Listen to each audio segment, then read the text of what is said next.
Hola, bendiciones, estimados estudiantes de la plataforma virtual de nuestro curso de religiones comparadas. Un agrado poder estar con ustedes nuevamente en este video tutorial después de un largo tiempo de no hacerlo. Espero que hayan tenido un lindo tiempo de festividad de final de año, compartiendo junto a sus familiares, junto a sus seres queridos, pero llegó la hora de comenzar a concluir nuestro ramo. Yo les pido las disculpas correspondientes por los atrasos que hemos tenido en este programa. Aún así espero que los contenidos que hemos podido apreciar, que se han subido a la plataforma, los videos que hemos visto, puedan de alguna manera haber encauzado el conocimiento que este curso pretende asignarles, pretende entregarles, ¿no? Que es un conocimiento respetuoso, amplio de los fenómenos religiosos, entendiéndolos desde su conformación ideológica, filosófica, histórica, su estructuración, sus principios, sus rituales. Es eso lo que hemos tratado de ir haciendo. Recientemente hemos concluido de analizar de manera muy general, por supuesto, la estructura del judaísmo como religión monoteísta, y establecer, ¿no es cierto?, su formación, su desarrollo, algunas de sus prácticas más importantes religiosas, sus festividades, símbolos, y terminamos ese proceso con el film Una extraña entre nosotros, que le agradezco muchísimo que hayan tenido la gentileza de poder observar durante su tiempo de festividades. Si bien es un film antiguo, un film que es de la década de los 70, 80, pero presenta muy bien el fenómeno de los movimientos judíos ortodoxos, ¿no? Y que plantean un poco su forma de vivir la vida, de vivir la religión, esta estructura, ¿no es cierto?, que involucra todas las facetas y todas las áreas de la vida de quienes son parte de estas comunidades. Así que gracias por los que hicieron sus trabajos, aquellos que no lo han entregado, todavía yo estoy dando un tiempo de gracia para que me lo envíen, obviamente con los respectivos descuentos por el atraso, pero para que no tenga problemas con reprobar el curso, ¿no? Con reprobar el ramo. Así que muchísimas gracias. La mayoría de los ensayos que ya llegaron, los comentarios y trabajos que ya llegaron, muy bien hechos. Me parece muy bueno. Recuerde que no era que usted comentara la película, el film. La película yo la conozco, la he visto varias veces. No necesito que me la vuelvan a comentar. Me refiero a que dieran su impresión respecto al fenómeno religioso judío ortodoxo, cómo lo veían, cómo lo observaban, qué matices contemplaban en él, qué le llamaba la atención, ¿no es cierto? Ustedes hicieron un análisis comentario respecto al fenómeno religioso judío ortodoxo.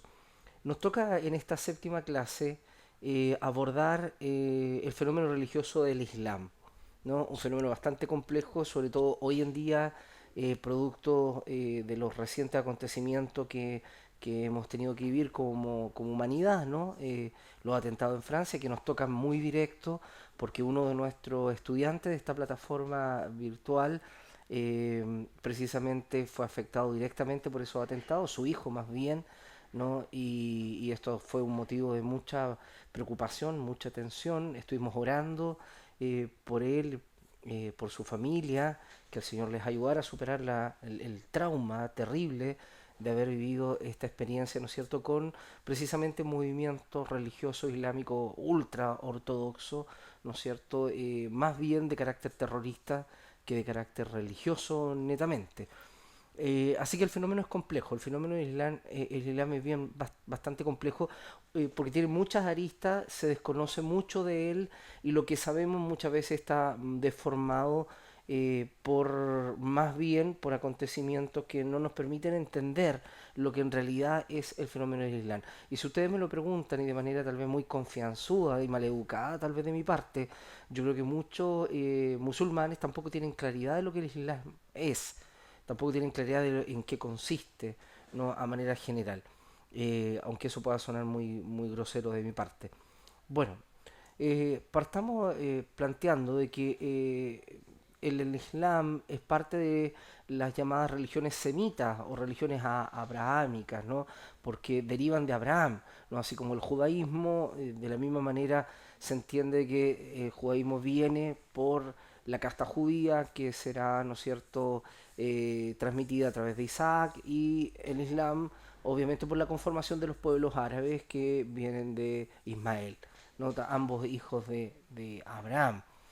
Eh, Así que el surgimiento del Islam es que encierra estas religiones de carácter semita, de carácter semítico, como es el judaísmo y como es el Islam. Esto en el siglo, aproximadamente el siglo sexto después de Cristo, nace el Islam.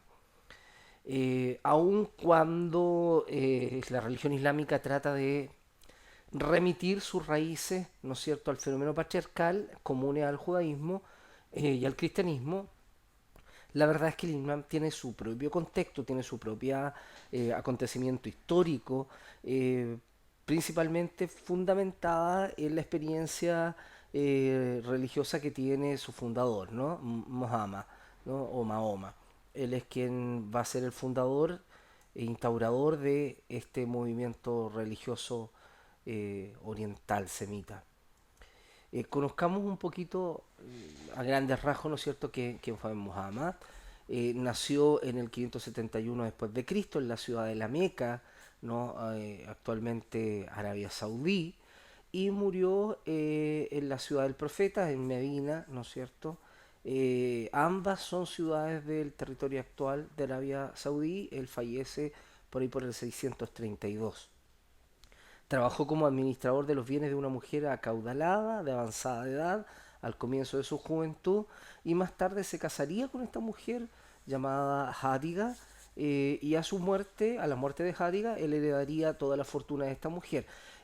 Aquí se han dado varias malas interpretaciones de repente, porque algunos plantean que él fue un oportunista, ¿no es cierto?, que se aprovechó de una mujer adulta, y otros dicen que producto de lo justo, lo recto que era este joven, lo trabajador, lo emprendedor que era, esta mujer quiso, no halló nada mejor porque no tenía hijo a quien dejar su descendencia, no halló nada mejor esta viuda que heredarle a él todo su patrimonio, y la única manera de hacerlo dentro de la cultura árabe de ese tiempo era a través del vínculo nupcial.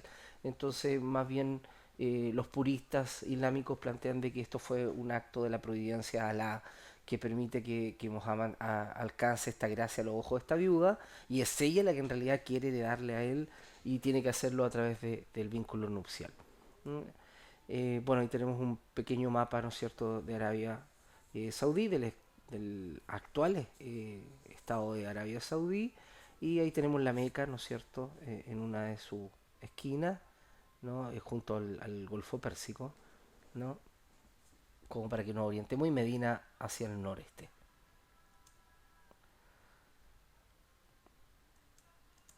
Ah, Muhammad tuvo cuatro hijos conocidos, de los cuales el más preciado fue precisamente su hija, Fátima, que más tarde sería esposa de Ali, uno de sus sucesores futuros. No el directo sucesor, lo vamos a ver más adelante, pero sí el último de sus sucesores directos. Fátima, su hija, fue muy querida por él. De hecho, sus historiadores o cronistas creen que Muhammad siempre quiso que Fátima hubiese sido un varón por la agudeza, la inteligencia, las capacidades, la sensibilidad que tenía Fátima, y por eso tuvo un apego tan grande a ella, un amor tan grande por ella. Fuera de Jadiga, su esposa viuda que le heredaría, ¿no es cierto?, tuvo cuatro esposas, tal como lo permitía la legislación árabe de la época, aunque la traducción le adjudica 15 mujeres, entre esposa y concubina, y hasta entre ellas supuestamente habría desposado a una joven cristiana copta llamada Miriam, según lo que dicen algunos de los cronistas islámicos. Vamos a analizar un poquito el periodo preislámico para entender el contexto en el que surge el Islam y por qué motivo llega a surgir, ¿no? Por qué motivo aparece el Islam. Hay que entender que las múltiples tribus, las 12 tribus árabes, estaban de alguna manera digregadas, ¿no? Y muy, muy enemistadas unas con otras, siempre en conflictos continuos, siempre en peleas intestinas una tribu con otra. siempre disputando tierra, heredad y con conflictos de carácter religioso, aunque ellos tenían una sola ley que era la Muragua, pero la verdad es que cada una de estas tribus tenía su propio patriarca, su propia estructura, a veces hasta sus propios dioses, sus propias maneras de expresar la religión, con muchos conflictos, eh, con un terrible quiebre tribal, muy complicado.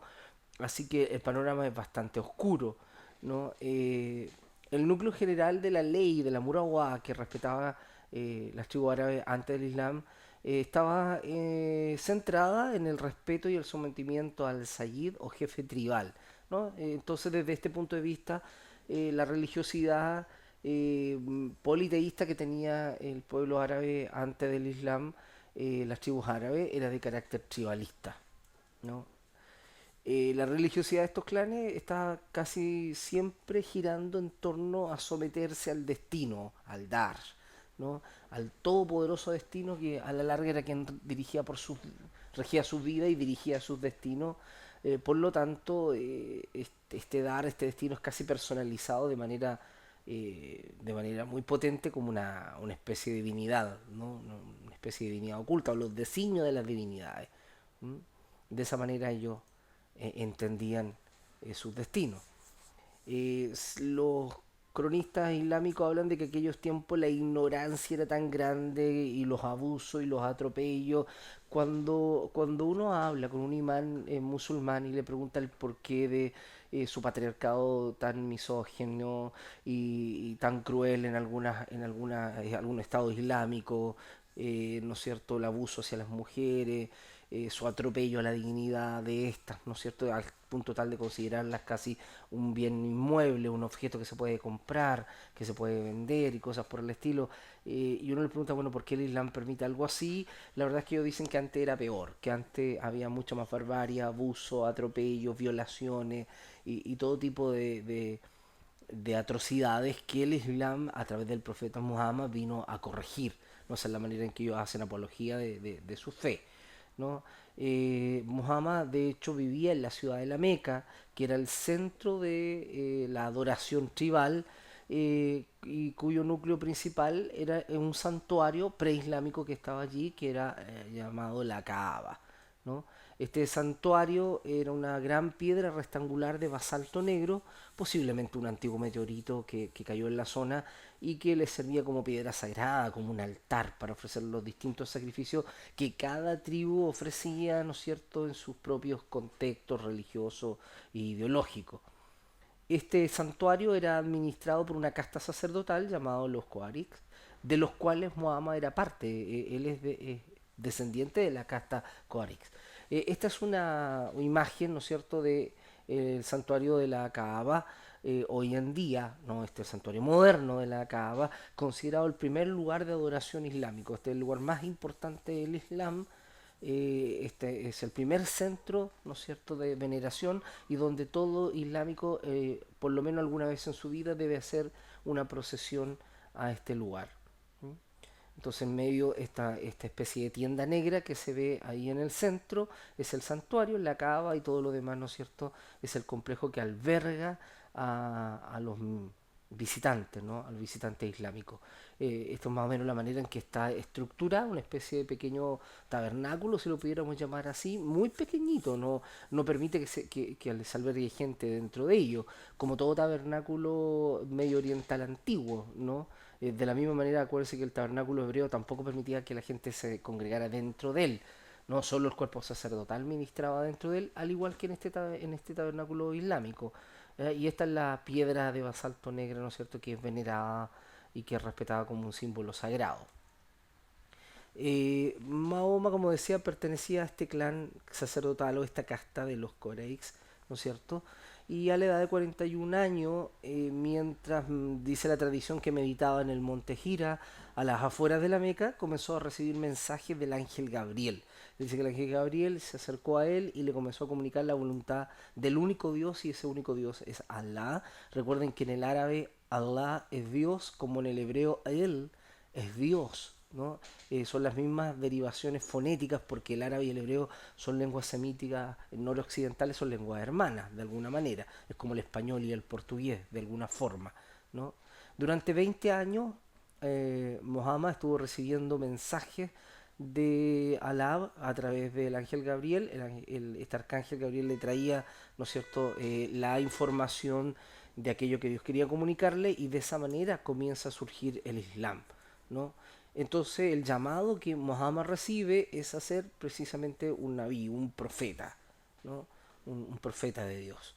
Esa es la vocación con el que se le llama. Él no va a ser un ungido, él no va a ser un mesías, él no va a ser un libertador, como en el caso de la figura de Jesucristo, por ejemplo, de Yeshua, sino que es un profeta, un mensajero, el último de los profetas, y para el mundo islámico el más importante de los profetas. Muhammad fue investido con la misión de ser profeta de Alá y llevar el mensaje a todos los seres humanos de someterse exclusivamente a él. De hecho, eso significa el Islam, ¿no? El Islam y el musulmán es el que se somete a Dios, el sometido, el que está bajo la autoridad suprema de Alá, ¿no? Su círculo familiar, el círculo cercano a Muhammad, al principio creyó en su revelación o creyó en la experiencia, en la teofanía que había tenido Muhammad, y un pequeño grupo allegados le permitieron formar la primera comunidad, lo que ellos llaman la Umma, ¿no? La primera comunidad de creyentes, lo que nosotros llamaríamos la eclesía o la iglesia, ¿ah? La comunidad de fe. Esta fue su primera congregación, por decirlo de alguna manera. ¿Mm? Sin embargo, obviamente esto provocó la molestia de los grupos religiosos establecidos en la tradición arábica, como son los Coerex, que era su misma casta de origen, al punto tal de que Muhammad y sus seguidores fueron perseguidos, ¿no?, severamente, al punto tal de que esta oposición obligó al profeta Muhammad a huir de la Meca y refugiarse en la ciudad de Yatrib. No se fue la ciudad de refugio. Esta salida, este éxodo, esta fuga, fue llamado la Hejira, ¿no? La Hejira de Mahoma o de Muhammad a los 51 años. Y va a ser considerado el punto de inicio del Islam. Va a ser considerado, desde ahí comienza, ¿no es cierto?, a considerarse el año cero para el Islam. La salida, precisamente la fuga, la Hejira o la ejira, como le dicen otros, ¿no? Aunque en las lenguas guturales las H suenan, tienen sonido gutural. Entonces esta salida va a ser muy importante porque va a marcar de alguna manera la tendencia del Islam. ¿M? En Yatrib, Muhammad siguió recibiendo distintas revelaciones del arcángel Gabriel, y puso mayor énfasis en su predicación, por eso que el Corán está compuesto por surras, ¿no es cierto?, o trozos que fueron entregados en la Meca y otros que fueron entregados en Yatrib, más tarde en Medina también. Luego entonces el Islam logra convertirse en una religión que es aceptada por los grupos beduinos. Incluso los principales sheiks de Egipto y Etiopía ven con simpatía este movimiento religioso monoteísta, ¿no?, y altamente moralista, con una estructura muy muy potente. De esta forma el poder del Islam comienza a hacerse muy potente, muy fuerte dentro del mundo árabe, logra marcar una presencia muy importante. De hecho, Mohammed logró unir bajo su figura y bajo la fe en Alá a las tribus árabes que siempre habían estado dispersas en continua competencia y rivalidad. Ahora están unidas bajo una misma religión, bajo un mismo credo que les pertenece. Ya no es el credo de otros pueblos, ya no es el credo de los judíos, ya no es el credo de los cristianos, ya no es el credo de antiguo politeísta, ahora es el credo de las tribus arábicas descendientes de Abraham. Aprovechando la crisis del imperio romano cristiano, aumenta poderosamente la influencia político-religiosa del Islam. Es así como en el año 630, el año octavo de la Hejira, emprendió el hito histórico religioso más importante de la fe islámica, que es la reconquista de la ciudad de la Meca, ¿no? Se podría hablar aquí de la primera llamada a la Guerra Santa. ¿Mm? Aunque la tradición musulmana dice que Muhammad entró a la ciudad de la Meca sin encontrar resistencia alguna y que prácticamente le dieron la bienvenida, muchos historiadores creen que esa entrada fue precisamente sangrienta, que fue una guerra, el primer llamado a la guerra santa. Entonces Muhammad declara la Kaaba como el primer y más importante santuario islámico, la primera mezquita y el centro espiritual más importante del mundo islámico hasta el día de hoy. ¿Mm?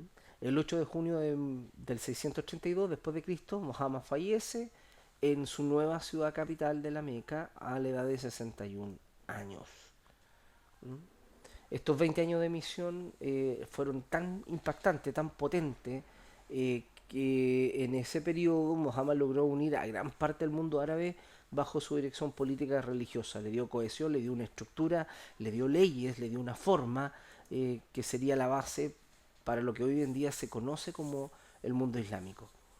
Esto vino a constituir la más completa y compleja teocracia de la que se conozca hasta el día de hoy, aún más compleja y más amplia que la del mundo judío, porque el mundo judío, ustedes saben que siendo una teocracia semita, estuvo limitada al pueblo hebreo, exclusivamente al pueblo hebreo, que era muy introvertido, no partidario de compartir su fe con otros pueblos, mientras que la religión islámica del pueblo árabe va a ser tremendamente proselitista, va a ser tremendamente misionera, por llamarle de alguna manera. Van a tener toda la intención de convertir a todo el mundo al Islam, por las buenas o por las malas, ¿no?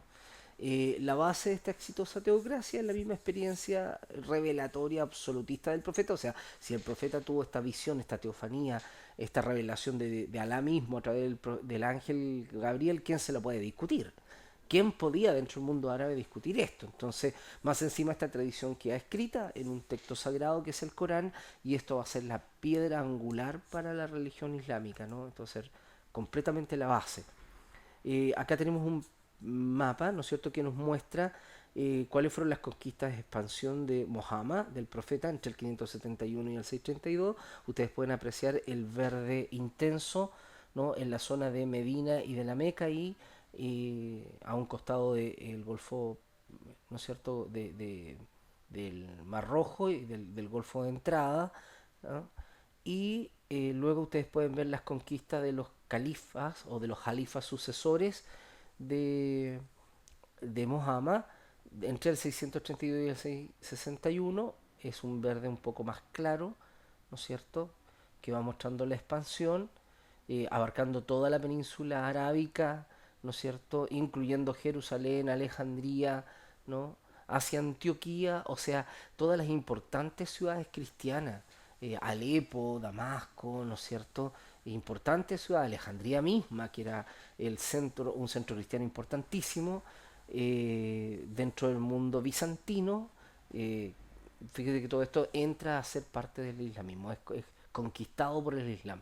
Por eso que muchas ciudades bíblicas que nosotros teníamos, ¿no es cierto?, muy cercanas a la provincia de la Anatolia, que se nos menciona en el libro de los Hechos, por ejemplo, hoy en día están bajo el gran mundo islámico, ¿no? Algunas son parte de Turquía, ¿no es cierto? Así que todas estas ciudades bíblicas, todos estos lugares bíblicos donde los apóstoles estuvieron compartiendo el Evangelio, en estos años pasan a ser propiedad islámica hasta el día de hoy, ¿no? Gran parte de ellos, ¿no?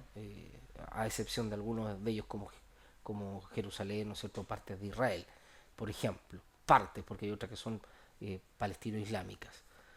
Luego tendríamos las conquistas islámicas omeyas, que van del 661 al 750 después de Cristo, que van a ser tan extensivas, que van a ir mucho más allá, ¿no es cierto?, del imperio bizantino cristiano, van a llegar a todo lo que es el norte de África, ¿no es cierto?, y hasta España. Y España será islámico en gran parte y en gran medida por estas extensiones islámicas omeyas. Hablemos del califato. El califato eh, como institución islámica, muchas veces muy mal entendida. El término árabe halifa significa sucesor y habla del sucesor en línea directa del profeta, ¿no?, de Muhammad en este caso, y que tendría a cargo de continuar la dirección profética y religiosa y política del mundo islámico. La verdad es que Muhammad no tuvo nunca en su mente que alguien lo sucediera, que alguien, de hecho él creía durante su vida Alá iba a concretar, ¿no es cierto?, el juicio universal y que él iba a poder ser parte de ese juicio, contemplarlo, entonces nunca tuvo en mente que alguien lo relevara después de su muerte. Así que fue bien complejo la continuación de la sucesión de Muhammad una vez que él muere. Así que lo que ocurre es que bajo un acuerdo inmediato que se tomó dentro de los principales, ¿no es cierto?, dirigentes del mundo islámico a la muerte de Muhammad, se decreta que su suegro, Abu Bakr, fuera el primer jalifa o el primer sucesor. Sería muy poco su tiempo, solo 2 años de sucesión, porque van a haber conflictos muy, muy, muy potentes. No todos van a estar de acuerdo con esto. Aún así, Abu Bakr fue el primer compilador de los textos coránicos. ¿No? Es el primer compilador el que comienza a ordenar, haría el canon, diríamos nosotros, del Corán. ¿No? A los 2 años de su califato, Abu Bakr muere, quedando vacante el califato. Algunos dicen que fue asesinado, otros dicen que murió de muerte natural. Es difícil que lo sepamos. Le sucede con serias disensiones a Omar como el segundo califa, ¿no es cierto? Él va a tener la oportunidad de estar 10 años en el califato, pero con bastante oposición. Aquí las tribus árabes van a seguir en sus conflictos, van a seguir discutiendo y peleando, ¿no es cierto? No, no todos estaban de acuerdo con eso. Aún así, bajo su califato, los musulmanes lograron conquistar Egipto, Siria y a los persas, ¿no? Y insertarlos dentro del naciente imperio islámico. Omar fue asesinado por los contrincantes árabes, ¿no? Islámicos, y le sucedió Otman, ¿no? Entre el 644 y el 656, también con bastante oposición, con bastantes conflictos. Aquí acuerdo, unanimidad no existe, hay contrario, hay una pugna política muy potente, ¿no?, entre estos clanes. Otman también fue asesinado y de esta manera el yerno de Muhammad, Ali, aseguró su califato, ¿no? Sin embargo, Ali contaba con severos enemigos, los seguidores de Otman, quienes se nombraron los decidentes, los carajitas, ¿no? Entonces ellos estuvieron en total y absolutamente en desacuerdo con que Ali fuera el nuevo califa. Lo culpaban de la muerte de Othman. Así que Ali le hace la guerra, los vence en una dura batalla en el 658, pero 3 años después fue asesinado por uno de estos mismos disidentes, ¿no? Así que aquí es donde surge el chiismo, ¿no? La chía de Ali. ¿No? Aquí es donde surge el movimiento más radical del mundo islámico durante muchos siglos. Con la muerte de Ali, los musulmanes radicales consideran el término de la época del califato. Dicen ya no hay más califa, ya no puede haber más sucesores, por lo tanto a la muerte de Ali no hay nada más que hacer al respecto, nadie más puede suceder al profeta Muhammad. Así que quedaría en este orden, ¿no?, de solamente estos califas, ¿no? Muhammad, ¿no es cierto? Abu Bakr, Omar, Otman y Ali serían lo único califa que este grupo ultra conservador acepta, ¿no? Eh, los partidarios de Ali, obviamente, a su muerte consideraron que esto había sido una gran traición. Hay aquí una, una guerra intestina muy potente y por ende forman las chías de Ali, los partidarios de Ali. Las chías son los seguidores, los partidarios. Entonces así surge la rama islámica de los chiitas, que por mucho tiempo fueron los más radicales, los más complicados, los más bélicos, los más peleadores, los más rudos en su manifestación del Islam. Hoy en día no son ellos los únicos. Los sunitas, que por mucho tiempo fueron más recatados, también hoy en día son de temer. El contendor directo de Ali, Muawiyah, se declaró califa, pero buscó una capital segura en Damasco, ¿no?, en Siria, en el 661 al 680. Así comenzó la dinastía de los Omeyyas, ¿no? La supremacía musulmana omeya perduraría hasta el 750 después de Cristo, que sería derrocada por los musulmanes abasíes de Bagdad, o sea, otra línea islámica.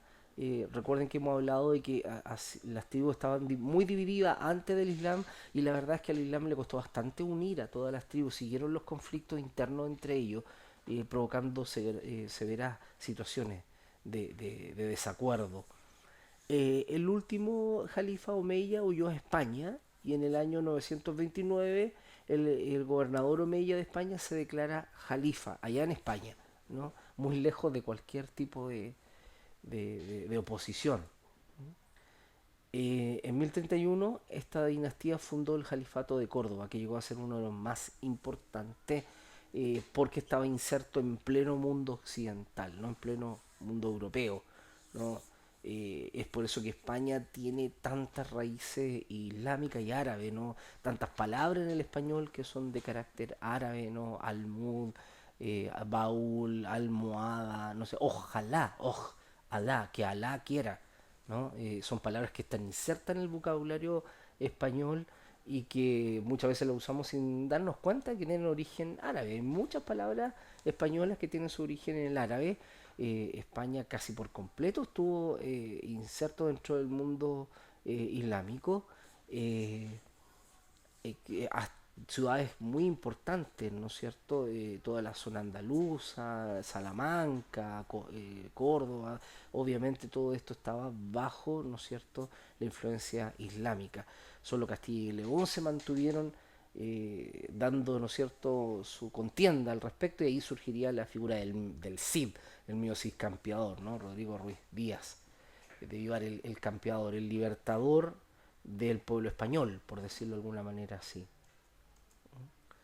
Las guerras intestinas se suscitaron entre los chiitas y los omeyas de Siria por el asesinato del líder chiita Hussein, hijo de Ali y nieto de Muhammad, en el año 680.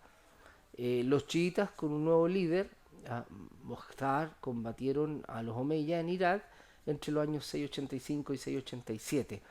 Desde entonces los chiitas creen en un imán oculto, ¿no?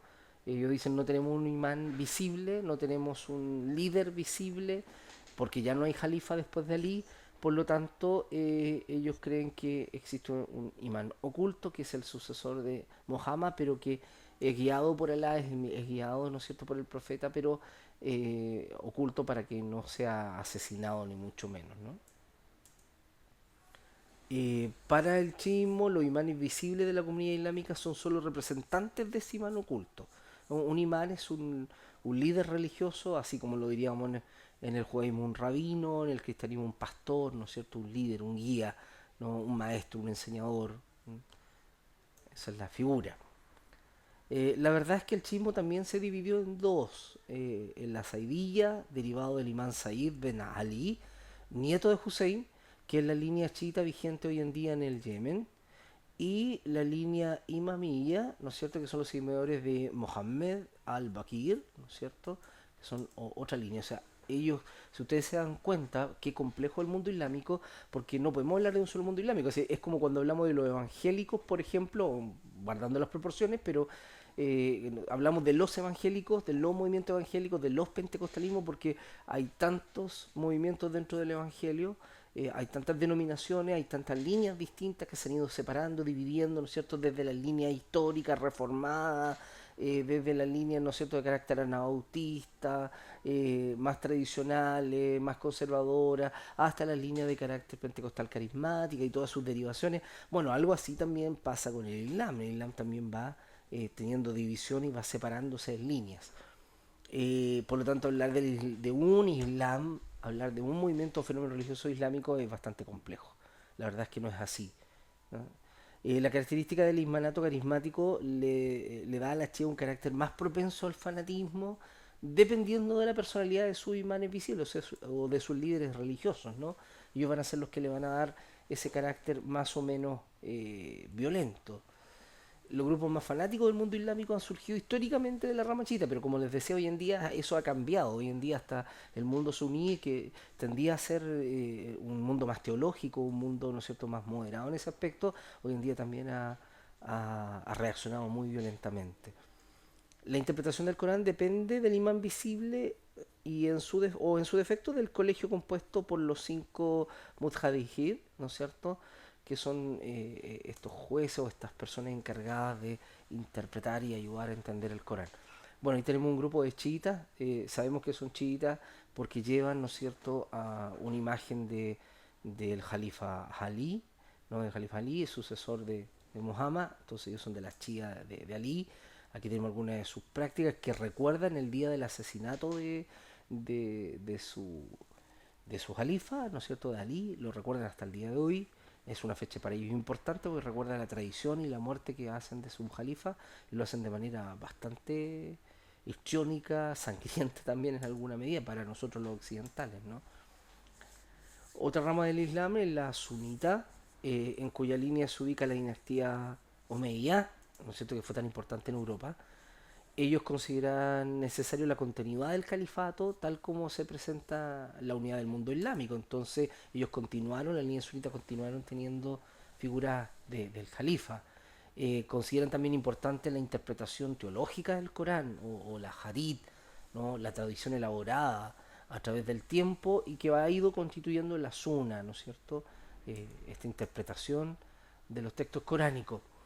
Los sunitas turcos, conocidos como Salyúcidas, lograron penetrar en Irán, fundando la ala más fiera del Islam por la aplicación de la Guerra Santa, por ahí por el medievo, en el 1100. La dinastía islámica abasida logró perdurar en Bagdad hasta el 1258, eh, cuando fueron invadidos por los mongoles, pero a su vez los mongoles serían derrotados por los musulmanes turcos, que formaron la dinastía sunita y del sultanato, los otomanos, ¿no? Aquellos que gustan de las teleseries turcas y han visto, por ejemplo, El Sultán, bueno, ahí se habla de esta línea sunita del sultanato, ¿no? Ellos son de la línea abasida, ¿no? Son otomanos, los turcos otomanos, tan temido, tan respetado y que extendieron un imperio vastísimo, el imperio más importante y más amplio que se ha visto en la historia, ¿no? Y que tuvo el más duradero, más largo, una larga duración. Los sunitas otomanos lograron conquistar Constantinopla, ¿no es cierto?, capital oriental del imperio cristiano, en 1453 y la transformaron en Istambul, que sería su capital, ¿no es cierto? Y sin contrapeso, porque derrocaron a los musulmanes mamelucos egipcios en el 517 y habiendo conquistado ya la Meca, Medina en Arabia, se convirtieron en un poder islámico sin contrapeso hasta fines de la Primera Guerra Mundial. O sea, recuerden de que los turcos otomanos invadieron muchas veces Europa, estuvieron sometiendo a los reinos europeos medievales a su dominio, tenían muchas ganas de llegar a Roma misma. La verdad es que fue un imperio muy poderoso, muy importante, un ejército organizadísimo, con una estructura increíble para los estudiosos de las estructuras bélicas o de los que estudian, ¿no es cierto?, artes bélicas en las escuelas militares tienen que obligadamente ver la conformación, estructura, desarrollo del ejército turco, ¿no es cierto?, con sus soldados de élite, que en realidad fueron admirables en una época desde el punto de vista bélico. Tanto así como le digo que no tuvieron contrapeso por varios siglos. Un tremendo imperio que obviamente provocó una expansión en el nombre de Alá, del Islam y de Muhammad, el profeta, ¿no es cierto? Extendieron el Islam a zonas que estaban impensadas, yo creo, en la mente de Muhammad cuando partió su deseo de ser profeta de Alá. Los sunitas al interpretar el Corán tomando en cuenta la suna y sus charías, ¿no es cierto? Las cinco jurisprudencias o formas de aplicar el Corán, tienen un menor peligro de fanatización representando más bien el sentido común del Islam, pero como le decía, eso era histórico, ha cambiado harto, ¿eh? Ha cambiado harto. Hoy en día hasta ellos los vemos con este asunto del Estado islámico y sí, ¿no es cierto? Hemos visto que hasta sunitas reaccionan con una fiereza muy, muy potente. ¿Mm? Pero siempre lo clásico era ver más bien al mundo sunita, un mundo más contemplativo, más adorador de Alá, más teológico, teológico en el sentido de un estudio teológico profundo del Corán, mucho más respetuoso, ¿no es cierto?, de los pueblos del libro y de otras instancias, no así el mundo chiita que se veía como mucho más violento. Bueno, esto ha sido una introducción bien grande, bien amplia, sé que muy densa, tal vez hasta aburridora, del desarrollo histórico del mundo islámico hasta el día de hoy. ¿No?